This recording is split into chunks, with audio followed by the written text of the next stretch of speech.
Olá, pessoal. Então, hoje nossa aula é sobre a relação entre a exploração animal e as pandemias. Será que tem alguma relação? Será que vai ter no futuro? Nossa aula, ela já foi apresentada várias vezes como aula, como palestra, conferências, tá bom? Tanto por mim como pela Cíntia. Nós somos os idealizadores e implementadores, em grande parte, desse projeto de pegada de bem-estar. Um projeto que já tem alguns anos, uns poucos anos na realidade, já que antes nós éramos pesquisadores em saúde global.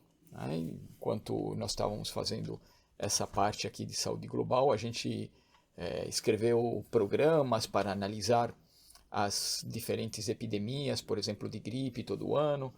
Aí, de repente, teve a pandemia e o que acontece? A gente se vê nesse momento de transição e escrevemos em poucas, talvez foram 2 ou 3 semanas, escrevemos um pequeno livro que se chama Pandemia, Saúde Global, Escolhas Pessoais. Nesse trabalho aqui, o que nós tentamos estabelecer é qual que é a possível responsabilidade que nós, como consumidores, temos em aumentar ou diminuir o risco de pandemias e de outros problemas de saúde global, tá? Vamos fazer aqui um tipo de um roteiro, né? E primeiro pensar de forma global. Não vamos agora pensar na parte de alimentos. Vamos ver se a gente pode se preparar para as pandemias ou as pandemias são algo que, por exemplo, como terremotos, né, que eles acontecem, você não pode evitar que eles acontecem, você só pode se preparar para que o terremoto te afete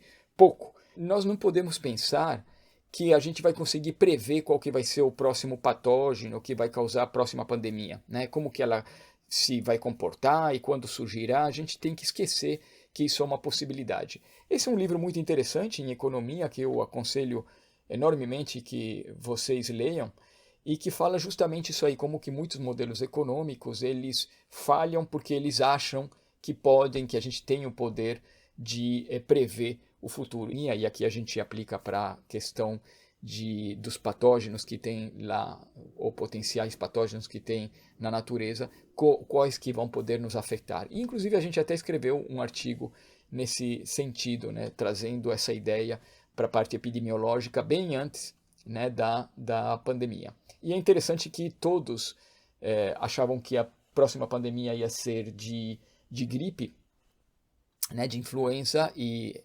então, qual que é o foco? A gente tem que ver quais que são nossas vulnerabilidades, o que o Nassim Taleb chama de fragilidades. Então, quais que são essas fragilidades? Quais que são as rotas de entrada dos patógenos potencialmente pandêmicos, tá? E aqui a gente tem que as principais rotas dos patógenos na natureza que podem gerar epidemias e pandemias em humanos são principalmente essas. Essa é de um artigo nosso, tá? Ele está, se vocês quiserem usar essa figura e tal, está disponível em uma parte do nosso website, onde tem vários recursos para serem baixados e serem usados livremente, tá? Então, existem muitas rotas. Então, a gente nem pode pegar e falar assim, não, é tudo devido à questão alimentar e tal. Não, não. Por exemplo, a gente tem uma das rotas que é muito perigosa, é realmente que um patógeno que está sendo estudado num laboratório, que está sendo inclusive transformado para aumentar a capacidade dele de transmissão ou de patogenicidade nos humanos, que exista um acidente de laboratório. E então existe esse perigo. E você tendo uma soltura de um patógeno desses daí, você pode ter realmente uma pandemia surgindo. E esse daí vai ser inclusive um perigo que cada vez vai ser maior, né? E a gente, inclusive, nós tomamos isso aqui muito seriamente, né? Tanto que em 2014 a gente foi signatário desse abaixo-assinado do Cambridge Working Group, que focava realmente em você tentar evitar ou ter mais controle desses experimentos de laboratório. E vocês sabem que essa pandemia talvez tenha surgido, sim, de um escape de vírus que estavam sendo estudados lá no laboratório de Wuhan, na China. É uma hipótese que tem ganhado cada vez mais força.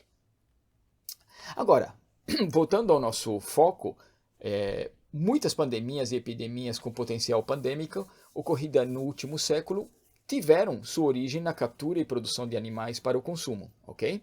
Então, o SARS, a ébola, a gripe suína de 2009, Marburg, MERS, Nipah, a gripe aviária, a própria AIDS, né, que provavelmente surgiu ao ser comido, né, macacos nos quais o HIV circulava. Então, vamos separar um pouquinho o risco de entrada por consumo de animais silvestres, que não é o que a maior parte da população hoje em dia, né, mundial, está exposta, mas é extremamente perigosa. É algo que realmente abre as portas para a diversidade de potenciais patógenos que nós temos na natureza. O que acontece é que quando você tem a caça, não é tanto o alimento que você consome, porque geralmente ele já foi cozido, já foi exposto ao fogo. Então não é tanto o perigo de você consumir aquela carne, mas realmente quando você está caçando e quando você está cortando ele, existe o perigo de contaminação sistêmica. Ou seja, há muitas chances de contaminação através de pequenas feridas, né, ou membranas nas mucosas sensíveis, como olhos e nariz. Entrevistando caçadores e comerciantes de carne de caça em Serra Leoa, por exemplo, um estudo descobriu que 38% que se cortavam durante o processamento da presa. Então, agora, uma vez, e a gente poderia falar muito sobre a questão da carne de caça, né, porque é algo extremamente importante. Inclusive, se você tirasse a carne de caça em alguns lugares, como em Madagascar, tem estudos demonstrando que haveria um aumento substancial de anemia infantil, para vocês terem a ideia da quantidade do importante que é a carne de caça para alguns países em desenvolvimento, né? Mas agora vamos pular para um outro aspecto, das vastidões, né, de imunodeficiência dos sistemas intensivos. Bom, primeiro vamos pensar o seguinte: a pecuária representa atualmente a maior parte da biomassa de vertebrados terrestres na Terra, tá? E 94% disso são em criações industriais. Olha, isso aqui é a biomassa de seres humanos, tá? Isso aqui é a biomassa de todos os mamíferos silvestres. Essa aqui de todas as aves silvestres juntas, tá? Olha aqui a quantidade da biomassa dos animais de criação, tá? Comparem, né? Como a gente vive numa sociedade urbana e mesmo no meio rural a maior parte dos animais se encontra já em ambientes de confinamento, a gente não consegue imaginar a quantidade imensa entre bois, porcos, galinhas e assim por diante, né? Então, só um número astronômico deles já começa a levantar alguma preocupação. No entanto, nós temos fatores nesses sistemas de produção animal industrial que favorecem a alta patogenicidade e virulência. Tá? Quais que são esses caminhos? Tá? Então vamos ver alguns deles, tá? Não vamos nem explorar todos. Por exemplo, existe uma seleção genética nesses sistemas de produção para alta produtividade. Tá? Já em 57, quer dizer, quando começou a corrida espacial, vocês tinham que um frango aos 56 dias, né, 2 meses, ele pesava um pouco menos de 1 quilo. Agora, quer dizer, em 2005, já pesa mais de 4 quilos. Então veja bem a seleção genética que foi feita, né? E o que acontece com essa seleção rápida? Bom, por exemplo, que a energia que iria para uma parte, né, que o sistema imunológico ele consome muita energia, na realidade é deslocada para crescimento. Tá? Então, esses animais eles têm uma imunidade reduzida já por conta de que eles são selecionados para não gastar muita energia no sistema imunológico deles. Né? Você tem também que a homogeneidade genética é enorme, tá? Você não quer que numa produção que um saia grande, outro pequeno, um de uma cor ou de outro, não, você quer homogeneidade, né? O mercado procura homogeneidade. Então, o que acontece? Se um vírus se converte em altamente transmissível e patogênico, todos os membros da população de frango, eles são igualmente suscetíveis, tá? Essa diversidade que nós temos na população humana, eu peguei gripe, para mim não afetou, tal. Isso aí você não tem lá, todo mundo pegaria praticamente, todos os frangos, correto? Também você tem que, ao ter um crescimento tão grande, tão rápido dos animais, a capacidade pulmonar e cardíaca deles fica prejudicada. Tudo isso aqui afeta a imunidade, tá? E outros fatores, por exemplo, o do estresse crônico. Quando você está estressado, você pega com mais facilidade doenças infecciosas. Se você tem aquela herpes lá que fica lá escondidinha, é quando ela se manifesta. Tá? O estresse crônico e prolongado inibe a resposta imunológica, tornando os animais mais suscetíveis a infecções e dificulta a recuperação deles se eles estão doentes, né? E realmente o estresse ele é notável nesses lugares. Por quê? Porque você tem a qualidade do ar, ela é ruim, porque você tem os animais, eles não conseguem expressar o seu comportamento natural, né? Eles obviamente estão lá tudo um encostado no outro, muitas vezes sem poder abrir as asas. A alta densidade também produz o estresse crônico. Quando você tem também essas camas, que é onde que ficam os detritos dos animais, né, ficam molhadas, úmidas, e além do mais com bastante matéria orgânica, elas são ambientes adequados para que, por exemplo, vírus se mantenham viáveis durante mais tempo.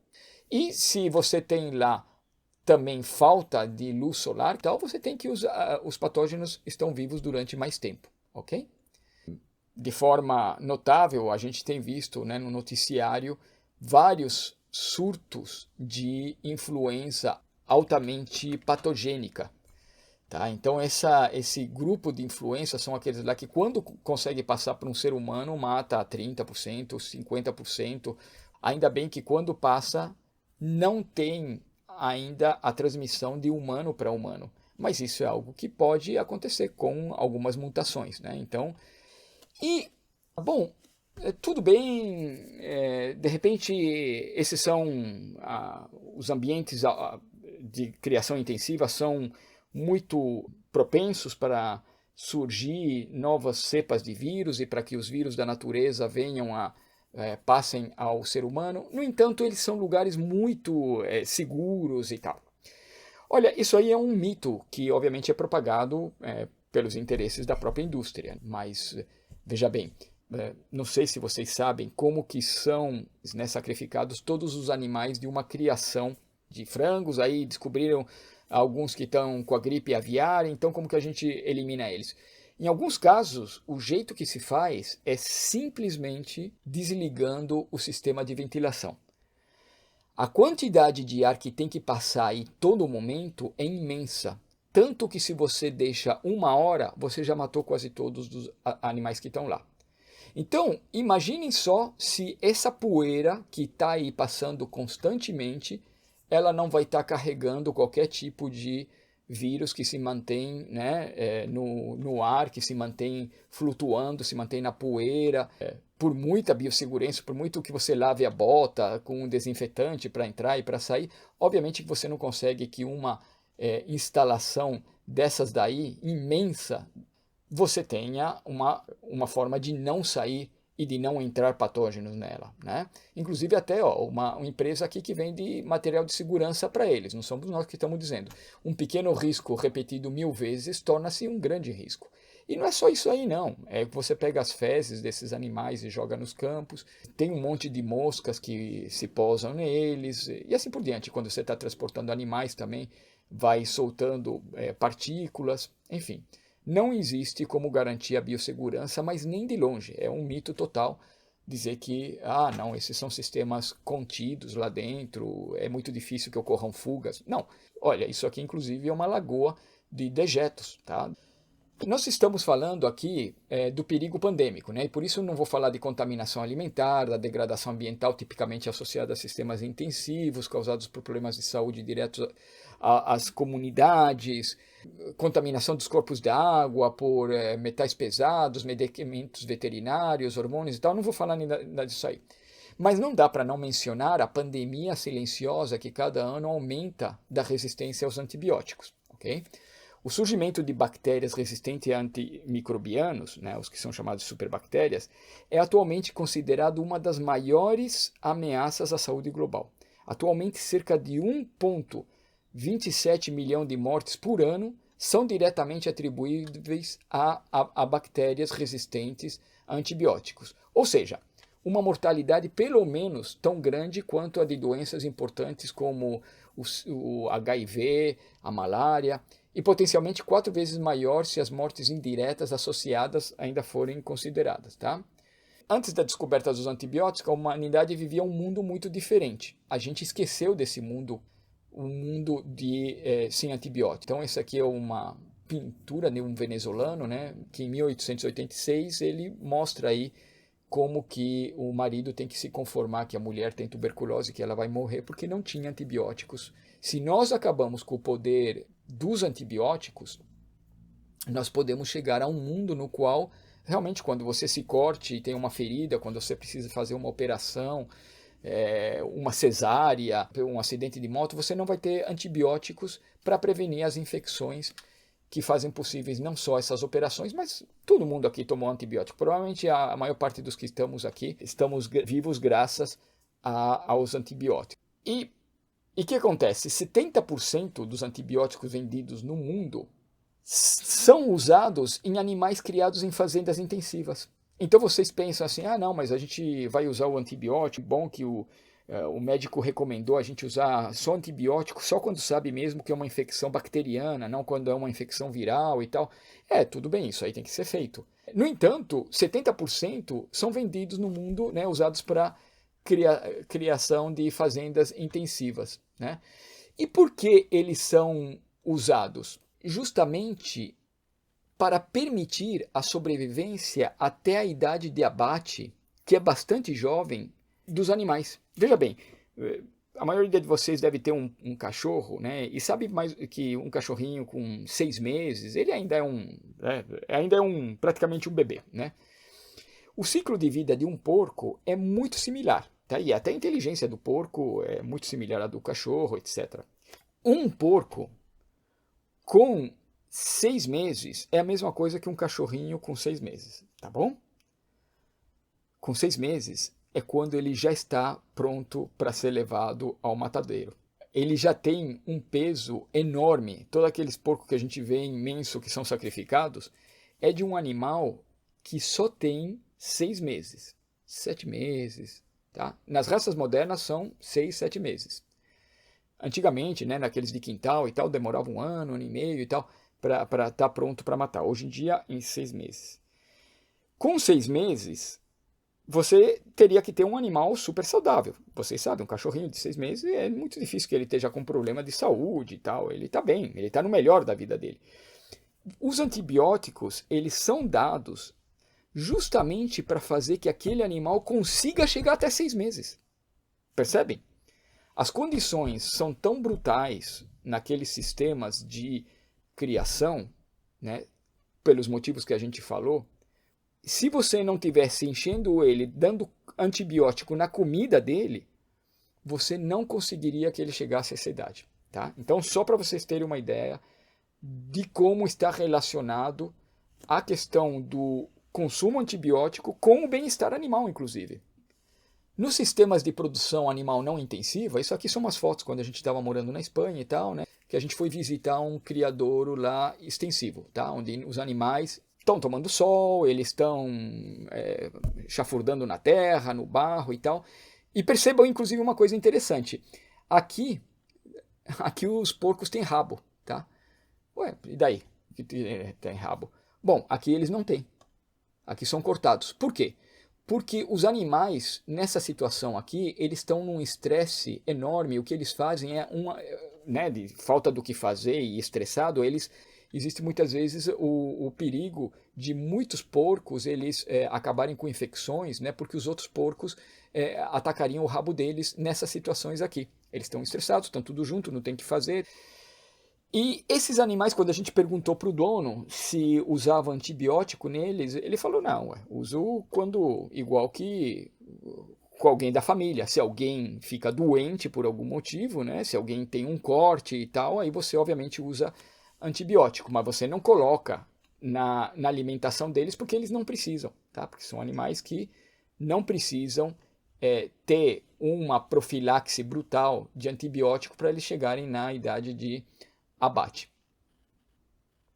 A mesma coisa com sistemas de produção de galinhas também. Lamentavelmente, a ideia que se tem ainda com a pandemia e com o negócio da gripe aviária e tal, é falar assim, nossa, eles estão aqui soltos, olha que perigo, eles podem ser expostos aos vírus da natureza. Então, botam eles lá para dentro, estão começando a aprender novamente. O que é uma bobagem. E é uma bobagem porque você está se concentrando em evitar a contaminação, a infecção. O que você tem que fazer é aumentar o sistema imunológico, seja de pessoas ou de animais. Então, quando você vai pegar esses animais que estão aqui todos saudáveis, você vai trancar eles, você vai estar criando o quê? Aquela maior sistema de estresse, tá? E o animal, provavelmente o sistema imunológico dele vai cair, e aí você vai ter maior perigo deles contraírem doenças, né? Então aqui você vê o erro que eu tinha apontado antes, né, que em alguns lugares não mais você vai ter, né, na Inglaterra, os ovos de galinha, né, de free range, né, de galinha solta, devido à gripe aviária. É um absurdo isso aí, é ridículo, é altamente condenável. Então vamos passar já para encerrar, né? E será que a tecnologia vai resolver o risco de pandemia na produção de alimentos? Vamos lá ver, vai analisar rapidamente. Aumento da imunidade nas criações animais. Claro, isso aí seria o ideal, tá? Então, realmente, se a gente pode manter animais mais saudáveis, que cresçam menos rápido, né? Que não explodam praticamente em 2 meses de pegar e deixar eles terem comportamentos mais naturais, o espaço e tal, isso seria o ideal. Agora, a gente tem que reconhecer que existe uma alocação conflitante entre produtividade e imunidade. Tudo isso que nós falamos, eles tomam mais espaço, são animais mais caros. Sobre a caça, biossegurança na caça. Bom, é também um irrealismo você achar que em todos esses lugares pobres, em Madagascar, no Congo, mesmo em muitos lugares da Amazônia e tal, achar que eles vão começar a usar luvas, né, e roupa de segurança e tal, quando eles estão cortando o resultado da caça deles, né. Então, é complicado, tá? Não vejo como que a tecnologia possa resolver também aumentar a biossegurança na caça em populações marginalizadas. Desenvolvimento de vacinas e terapias. A gente viu nessa pandemia, você desenvolvia uma vacina, ótimo, né? Mas o que acontecia? Geralmente quando você estava aplicando ela, já tinha uma outra cepa que já estava circulando. Então, isso a gente vê todo ano com a gripe também. Eu me vacinei de gripe e mesmo assim eu peguei a gripe. Você contra aquelas cepas que estavam na tua vacina, você estava bem protegido. Mas provavelmente você pegou uma outra cepa que já evoluiu para se escapar da imunidade desenvolvida na população humana, né? Maior biossegurança para prevenir o escape de patógenos? Bom, a gente viu, né? A produção animal é cada vez maior e lembremos, um pequeno risco repetido 1000 vezes torna-se um grande risco. Agora imagine repetido bilhões de vezes. Só para vocês terem uma ideia, todo dia 4 milhões de porcos que são sacrificados, tá? Só de porcos. Então, claro, como que você vai ter a biossegurança nessa escala, tá? Então, vamos lá. E a tecnologia vai resolver o perigo de pandemias? Olha, algumas vezes a tecnologia traz surpresas para nós, né? Então, no fim do século XIX, as cidades elas já estavam com um perigo de não poderem crescer mais devido não a questões como esgoto, questões de construção, de tecnologia, de engenharia e tal. Não, era a quantidade de fezes, principalmente cavalos usados de transporte. A quantidade de esterco era brutal. E aí o que aconteceu? De repente surgiu o motor de combustão e acabou com esse problema. Hoje em dia dificilmente você vai encontrar esterco na rua. Então a tecnologia conseguiu resolver, tá? Onde, né, numa das diferentes empresas que estão já tendo essa iniciativa, na Alep Farms, e a carne cultivada é aquela produzida sem o envolvimento de animais, tá? Não existe risco de pandemia em algo que você produz assim. Como não existe risco de pandemia por você estar produzindo iogurte, por exemplo, ou insulina, ou vitaminas biosintéticas, que são produzidas com tecnologia muito semelhantes à da carne cultivada. Não tem contaminação alimentar fecal nenhuma, né? Ao contrário da carne que vem do matadouro, né, que quando você abre o animal, obviamente a parte do conteúdo fecal, estomacal e tal, é o que muitas vezes produz a contaminação bacteriana. E você não tem a promoção, obviamente, de resistência antimicrobiana, porque você não precisa dar, certamente, nenhum antimicrobiano para produzir esse tipo de carne, tá? Então, essa é uma das esperanças que nós podemos ter. E, finalmente, a gente vai apostar aqui em uma outra possibilidade tecnológica que pode reduzir o perigo das pandemias surgidas na produção animal, que é justamente ao serem criados mecanismos de transparência nesses sistemas de produção. A maior parte das pessoas certamente não concordam com o que ocorre lá dentro desses sistemas. Por exemplo, isso aqui, nessa imagem nós vemos as porcas que passam toda a vida adulta delas em uma gaiola desse tamanho.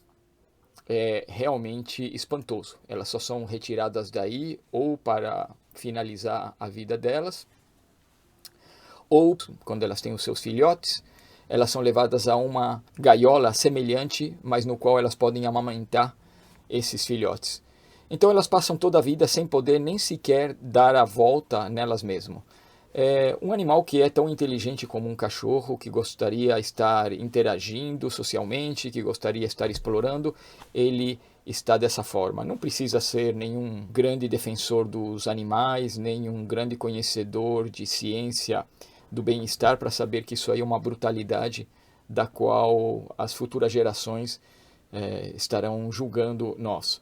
Então, na medida em que forem criados muros de vidro, no sentido de que a gente tenha transparência do que ocorre nesses lugares, certamente essas condições que são terríveis do ponto de vista de bem-estar animal, elas não poderão mais ser permitidas e, como consequência, os animais estarão também, do ponto de vista imunológico, melhores e, portanto, o risco de pandemias será menor.